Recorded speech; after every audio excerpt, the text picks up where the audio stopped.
मेरे प्रिय दर्शकों नमस्कार। प्रिय दर्शकों, ऋषि ज्योतिष में मैं आपका स्वागत करता हूं और आपको धन्यवाद देता हूं कि आप बड़ी उत्सुकता से वीडियो देखते हैं। आग्रह भी करूंगा, अच्छा लगता है तो लाइक करो, अगर खराब है तो लिख दो खराबी क्या है, मेरा भी मार्गदर्शन होगा। मेरा एक एक शब्द दर्शकों शास्त्रों से जुड़ा हुआ है और मैंने उसको अनुभव में डाला है। आज एक विचार करते हैं। जातकों का कई बार प्रश्न आ गया कि गुरु जी हमारा गुरुदेव बृहस्पति तो इस भाव में है, उस भाव में, उस भाव में है। दर्शकों, मैं आज आप लोगों का संशय दूर कर देता हूं और फिर भी किसी को समझ में नहीं आया तो इस वीडियो के बारे में मैं आपको खुली छूट देता हूं। आप मेरे साथ बात कर सकते हैं, मैं किताब का लिखा हुआ प्रिंट भी आपके पास भेज दूंगा, इसमें कोई दो राय नहीं। एक एक शब्द मेरा शास्त्रों से लिया हुआ है। देवगुरु बृहस्पति अध्यात्म के कारक हैं और समस्त नवग्रहों में सबसे अति शुभ फलदायक माने जाते हैं। गुरु ही हो गए तो शुभ फल देना तो उनकी एक आदत की बात हो गई कि हर एक शिष्य को अच्छी शिक्षा देना, किसी से भेदभाव नहीं रखना। ये आध्यात्मिक अलौकिक शक्ति के कारक गुरुदेव हैं। धन के कारक गुरुदेव हैं और संतान के कारक भी गुरुदेव हैं।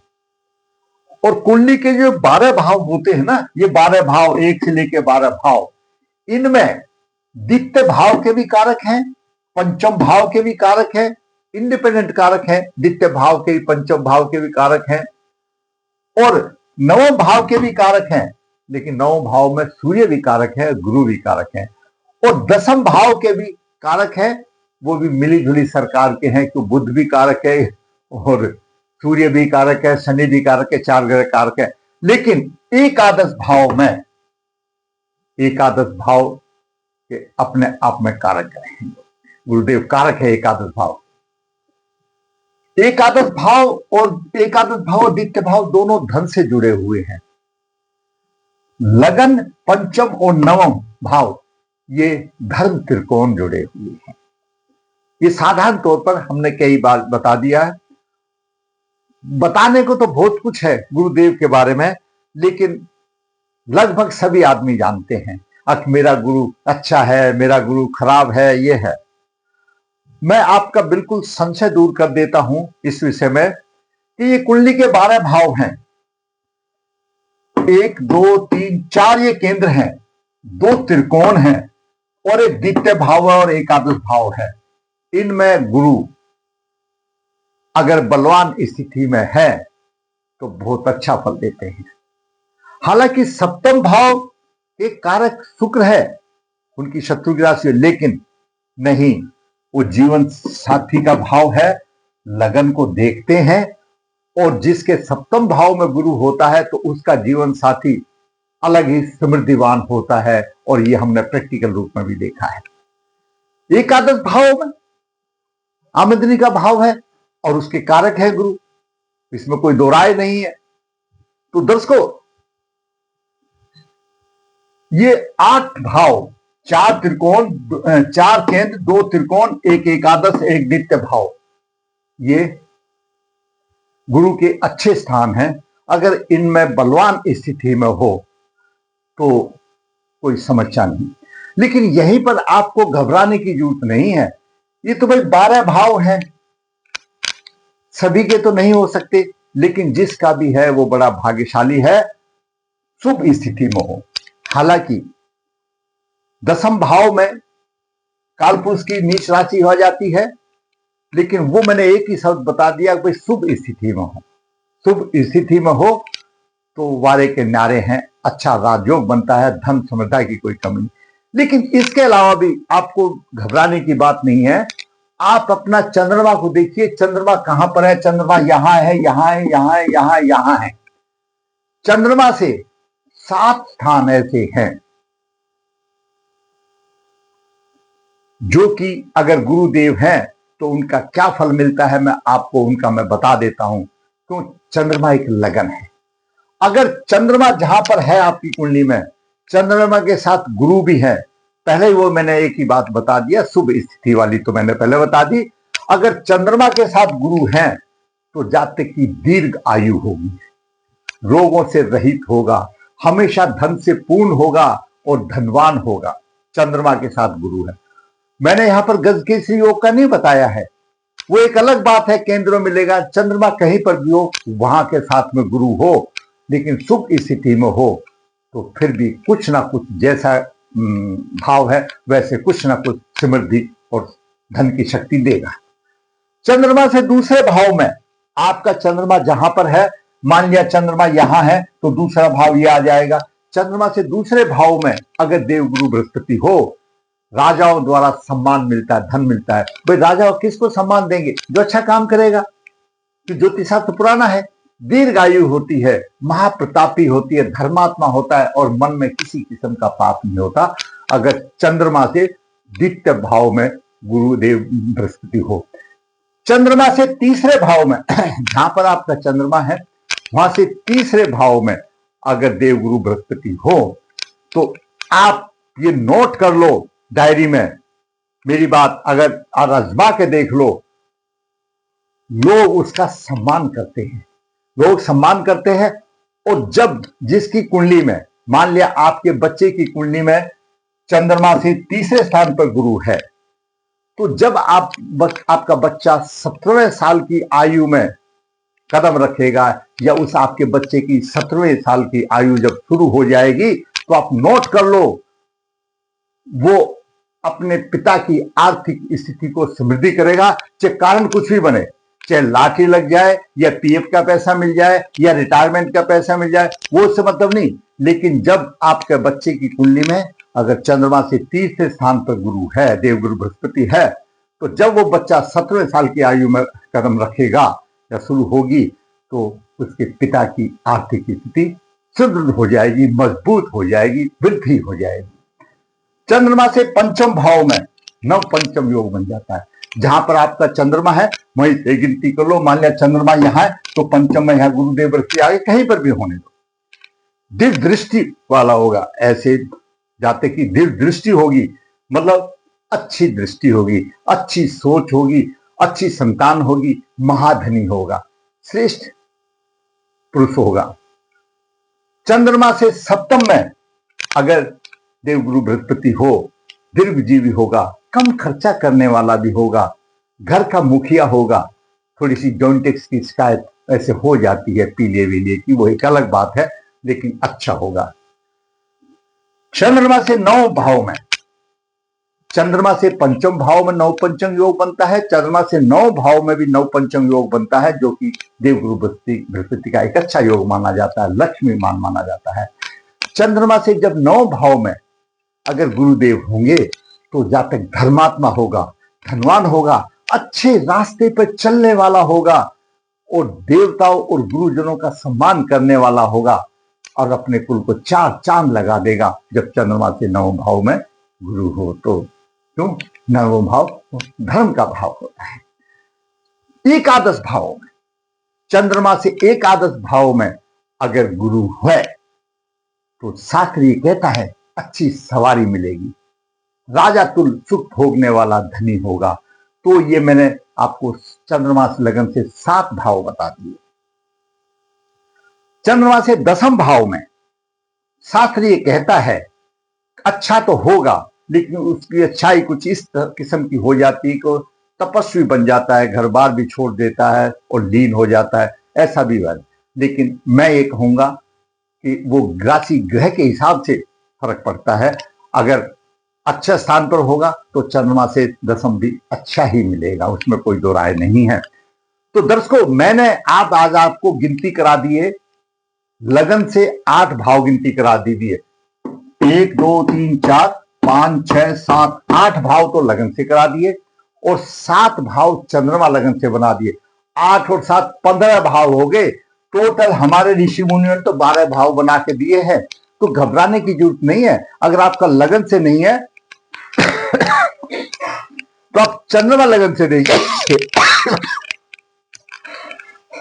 दर्शकों, पहले परिपाटी थी, सबसे पहले प्राथमिकता लगन को है, लगन कुंडली को है, उसके बाद चंद्रमा लगन को कुंडली को है। अगर आपको कोई प्रभाव लगन से नहीं मिल रहा तो चंद्रमा लगन से भी मिल रहा है तो भी आप अच्छे समृद्धिवान बनोगे। उसके बाद सूर्य लगन का आता है। आज परिपाटी छोड़ते जा रहे हैं, ना तो कोई यजमान ध्यान देता है, ना हमारे पंडित जी, ना हमारे साथ वाले देते हैं। क्यों? इनमें समय लगता है, टाइम लगता है। आज समय किसी के पास भी नहीं। अगर पंडित जी बेचारा समय भी निकालेगा तो यजमान इतना ध्यान नहीं देते उसकी तरफ। तो ये है। हाँ, इसके साथ साथ एक और चीज मैं आज आपको बताऊं कि ये जो 12 भाव है, हमेशा बताते रहते हैं ये छठा 8वां भाव त्रिक भाव है, दुष्ट भाव है। थोड़ा सा मैं आज हट के भी मैं बताता हूं आपको। फन पर भाव, फन पर भाव पहले आप सुन लो, मैं आपका बिल्कुल क्लियर कर दूंगा। फन पर भाव, दूसरा भाव, 5वां भाव, 8वां भाव और एकादश भाव, ये फन पर भाव है। दूसरा, 5वां, 8वां, एकादश भाव, ये फन पर भाव हैं। हम इनको धन का भाव, शिक्षा संतान का भाव बोलते हैं, मृत्यु, कष्ट और दबा हुआ खजाना और रहस्य का भाव बोलते हैं, और एकादश भाव समृद्धि का भाव बोलते हैं, समाज से जोड़ने वाला भाव बोलते हैं, काम त्रिकोण का तीसरा पद बोलते हैं, किसी तरह से बोलते। तो हमारे ज्योतिष में ये भी एक चीज जोड़ी हुई है, हम अक्सर आप नहीं लेते हैं, लेकिन जातक का एक प्रश्न आ गया था फन पर क्या होता है, तो बताना एक सामूहिक जरूरी होता है, नहीं तो उसके मन में थोड़ा सा शंका रहेगी। फन पर भाव दूसरा, 5वां, 8वां, 11वां क्या होता है? फन पर भाव सेकेंडरी एंगुलर हाउसेस हैं, ये द्वितीय कोणीय भाव है। ये इसका वर्ड मीनिंग है, परंतु मैं आपको साधारण बात बताता हूं। फन पर भाव से आपके जीवन में स्थिरता, धन की, संसाधन का प्रभाव कैसा है? आपके जीवन में फन पर भाव अगर बलवान है तो यह बताता है कि आपके जीवन में स्थिरता कैसी है धन से संबंधित में, और आपके संसाधन, आपका काम करने का तरीका क्या है, कितने साधन है, सोच क्या है, या आपकी योजनाएं क्या है, ये भी आप कह सकते हो। तो फन पर भाव जीवन में स्थिरता आपको बताता है, आप कितने स्थिर है धन में, सम्मान में, और आपके संसाधन का प्रभाव कैसा है, आर्थिक समृद्धि का योगदान कैसा मिल रहा है, कैसी योजना होगी, ये फन पर भाव बताता है। बिल्कुल स्पष्ट है। मैं दोबारा बता दूं, फन पर भाव दूसरा, 5वां, 8वां, 11वां भाव है। सेकेंडरी एंगुलर हाउसेस इनको कहा गया है, द्वितीय कोणीय भाव कहा गया है। जीवन में आपके धन के प्रति कितनी स्थिरता है, आपके संसाधन का प्रभाव कैसा हो रहा है, आपका मतलब किस प्रकार के आप संसाधन धन कमाने में कर रहे हैं, आर्थिक समृद्धि का योगदान आपको कैसा मिल रहा है, आपकी कैसी योजनाएं हैं, ये फन पर भाव से संबंधित होता है, धन से ही संबंधित होता है। इनमें दूसरा, 5वां, 11वां भाव में अगर गुरु हो, 8वां भाव छोड़ दिया मैंने, तो बहुत अच्छा होता है, अच्छी बहुत योजनाएं होती है। और दूसरा भाव, पंचम भाव, एकादश भाव, कहीं ना कहीं सब जुड़े हुए हैं। ये मैं पहले इस टॉपिक को खत्म कर लूं, फिर आपको दूसरे भाव को, दसम भाव की विशेषता बताऊंगा। फिर एक जातक का प्रश्न किया, ओपोक्लम, भ्राचा हम नहीं बताते हैं क्योंकि ये गूढ़ ज्ञान की बातें हैं जो ज्योतिषियों के पास रखती है। हम साधारण मनुष्यों को तो सिर्फ भाव का फल बता देते ताकि उनको सब आ जाता है। ओपोक्लम में जो पंथर भाव है उनसे एक एक आगे, जैसे पंथर भाव दूसरा है, 5वां, 8वां और 11वां है, तो ओपोक्लम तीसरा, छठा, 9वां, 12वां भाव है। तीसरा, छठा, 9वां, 12वां भाव, तीसरा, छठा, 9वां, 12वां भाव ओपोक्लम है। ये हमको क्या बताता है? ओपोक्लम क्या बताता है? इसलिए नहीं बताते, जहां तक का प्रश्न था तो मैं सोचा सामूहिक बता दूंगा। व्यक्तिगत आपके प्रयास कैसे हैं, धर्म, सेवा, आध्यात्मिक पहलू कैसे हैं, ये भाव जातक के धार्मिक, शिक्षा, ज्ञान वृद्धि, धन, व्यक्तिगत प्रकाश, व्यक्तिगत आपका प्रयास, बातचीत धर्म से ही लेगा, ऐसे कोई व्यक्तिगत प्रयास में ऐसा नहीं, कोई छल वाली बात नहीं आती है।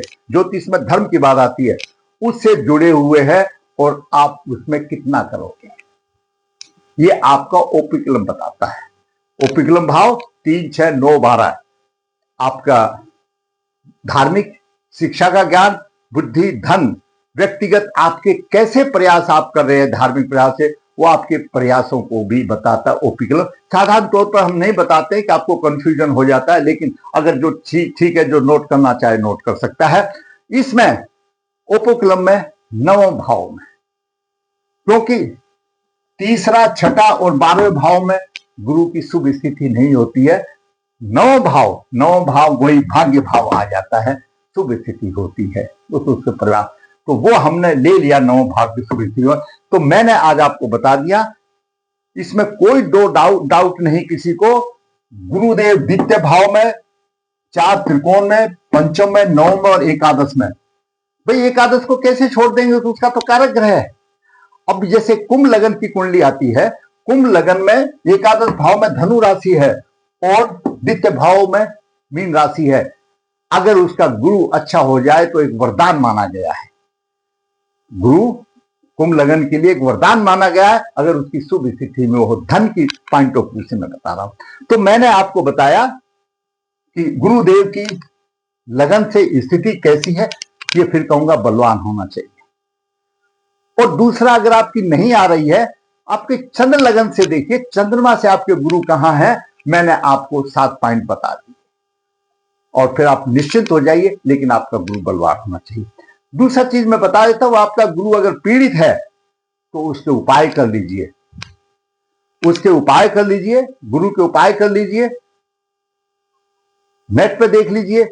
अगर कुछ नहीं मिलता तो देखिए, जो हमारे कई ग्रंथ हैं, वैदिक में भी ग्रंथ है, वैदिक हिसाब से बताया पूजा करना है, वो करना है, यानी कई चीजें हैं। पुखराज पहनना अगर पहन सकते हैं तो वट जो भी है, लेकिन कारत्व कर्म तो अवश्य करने पड़ेंगे। कारत्व कर्म गुरुजनों का, गुरु तो सब आदमियों का आप आदर सम्मान करना पड़ेगा, नहीं तो उच्च का गुरु भी प्रभाव छोड़ देता है। सबसे अच्छा सभी ग्रहों का एक उपाय हो जाता है, क्योंकि जो कुत्ता जो होता है उसको आप सुबह रोटी देते हैं तो गुरु की पीड़िता को कुत्ता बर्दाश्त कर देता है, कीटू कर देता है। कम से कम उतना तो कीजिए, और नहीं तो जिसका पीड़ित है गुरुवार तो आप कुछ भी कीजिए, विष्णु सहस्त्र नाम पाठ कीजिए, या व्हाटएवर जो आप कर सकते हैं। आज नेट का जमाना है, अगर मैं ये कुछ बताऊं कि आप ऐसा करो, वो आदमी कर नहीं सकता, बोलोगे गुरु जी ने तो ये बताए तो हो रही, नहीं नहीं नहीं, आपकी श्रद्धा की बात है, आप जो कर सकते करिए, उसमें कोई दिक्कत नहीं है। ज्यादा पीड़ित है, पितृदोष आ गया है, तो भाई आपको पितृदोष निवारण करना पड़ेगा। तो संबंधित कुंडली में हम आपको बताते हैं कैसे गुरु की क्या स्थिति है। आप एक समृद्धिवान होकर, अगर गुरुदेव बृहस्पति 8 भाव में है और चंद्र लगन से भी गुरु की शुभता इस प्रकार है जो मैंने आपको बता दी, लगन से भी, चंद्रमा लगन से बता दिया। ये कन्या जाति का है, जन्म है 27 फरवरी 1999, शुक्ल पक्ष द्वादशी, पुष्य 2 शनिवार का है, दोपहर को 12:50 का दिन है। मिथुन लगन है, 349 डिग्री है। द्वितीय भाव में चंद्रमा 8-10 है, राहु है 27 डिग्री, राहु का प्रभाव चंद्रमा पर कोई नहीं है, अलग से है, 28 डिग्री पर है। मंगल पंचम भाव में 16 डिग्री लेकर के, केतु अष्टम भाव में 27 डिग्री लेकर के, और 9 भाव में सूर्य 14 डिग्री 24 मिनट लेकर के है। दसम भाव में देखिए कितनी अच्छी ग्रहों की स्थिति बनती है। दसम भाव में पंचम भाव का स्वामी शुक्र उच्च राशि में है।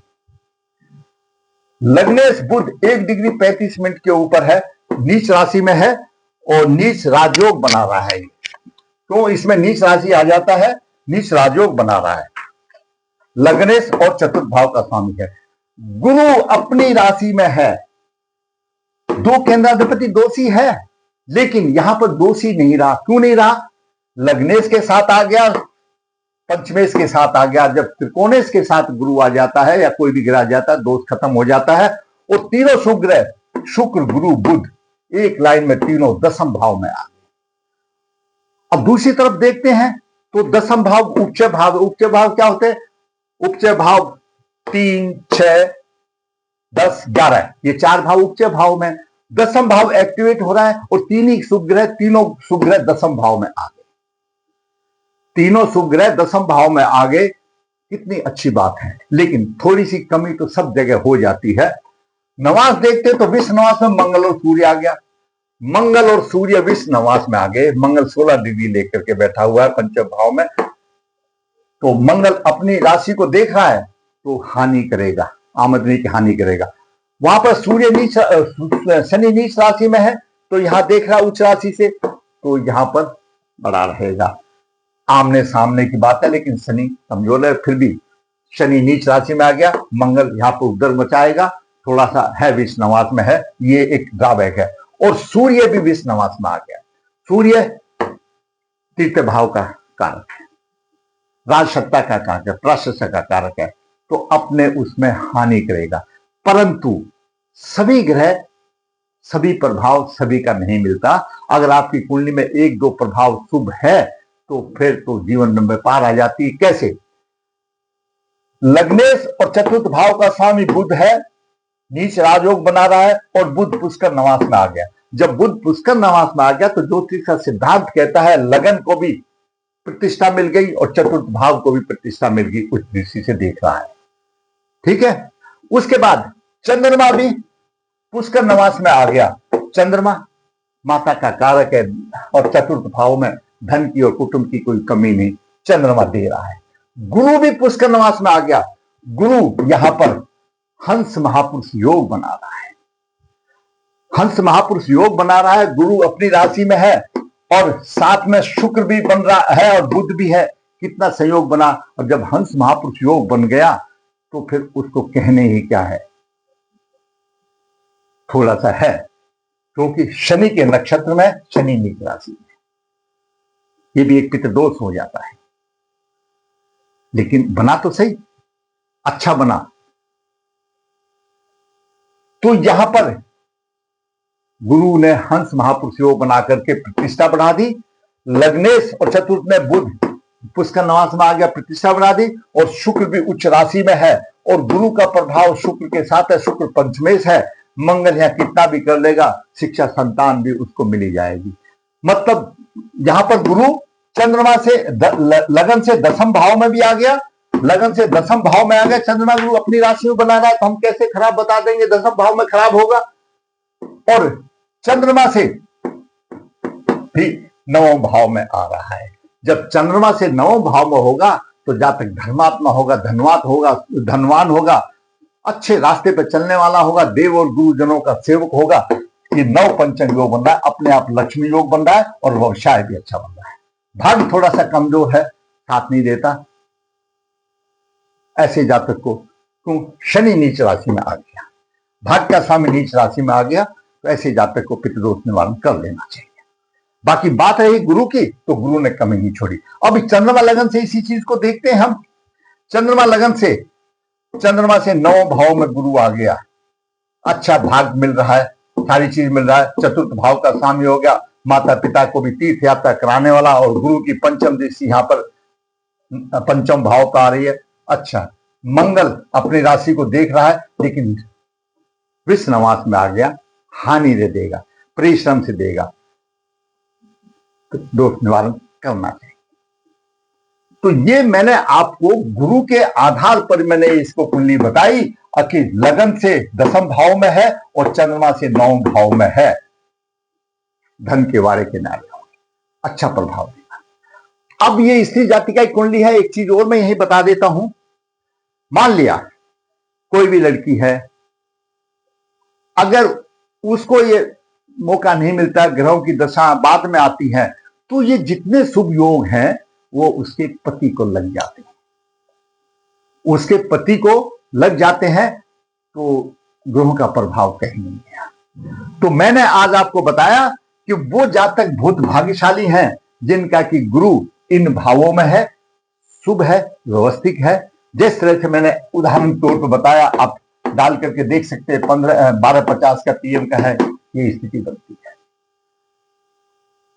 अगर आपको मेरा वीडियो अच्छा लगा, मैं कहूंगा लाइक करो, शेयर करो, और जिसने चैनल सब्सक्राइब करो, ताकि आने वाली भी अपडेट आपको आती रहे। धन्यवाद।